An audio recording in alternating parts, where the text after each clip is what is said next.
Kesemua pasukan malaikat yang diketuai oleh malaikat maut itu, di belakang dia kesemuanya malaikat azab. Nabi kata kesemuanya muka bengis. Dahlah kali pertama tengok malaikat. Hak mai turun tu pula malaikat maut pun turun dengan muka yang bengis. Para malaikat yang bersusun-susun tu semua muka garang. Malaikat maut pun mai duduk di kepala dia.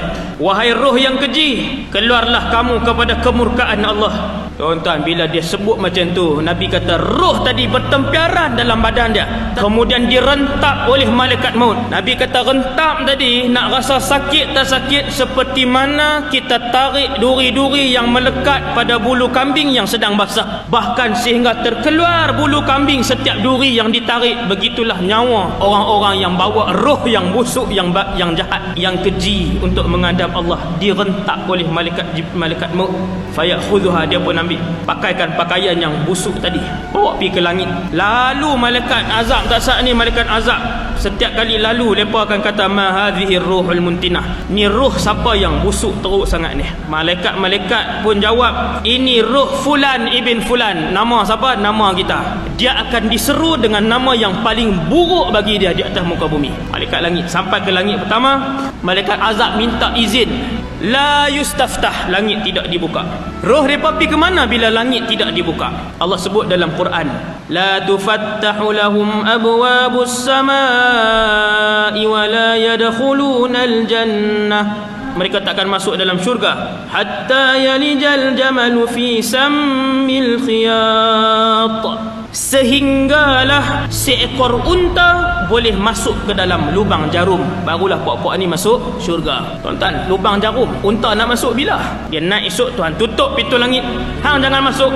Allah pun sebut dalam keadaan pintu langit tidak dibuka, Tuhan pun sebut dengan satu seruan, uktubu kitabahu fis sijjin. Ini nama tempat tak elok, sijjin. Buku-buku amalan orang-orang yang fajir, yang fasik ada dalam sijjin. Kemudian dicampak rohnya. Dahlah tadi tak boleh masuk, Allah campakkan pula roh dia, wal'iyadzubillah. Waktu naik, pintu langit ditutup oleh para malaikat, roh dia dipegang, dicampak turun pergi ke bawah. Pergi mana tuan?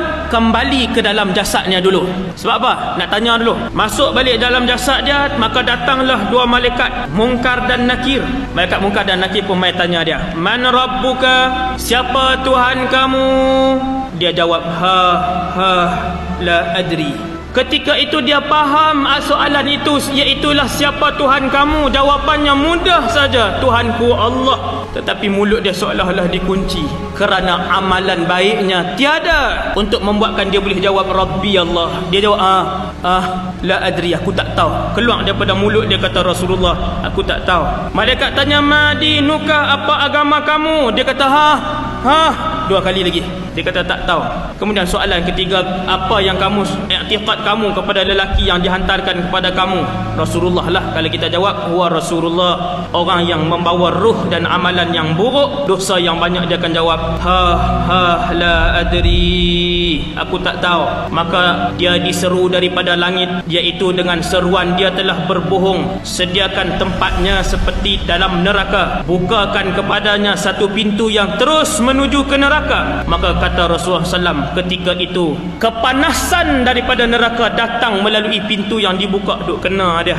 Maka dia pun duduk dalam itu. Bumi semakin lama semakin menghimpit dia, sehinggalah tulang temulang dia bertemu di antara satu sama lain, dan bermulalah azabnya.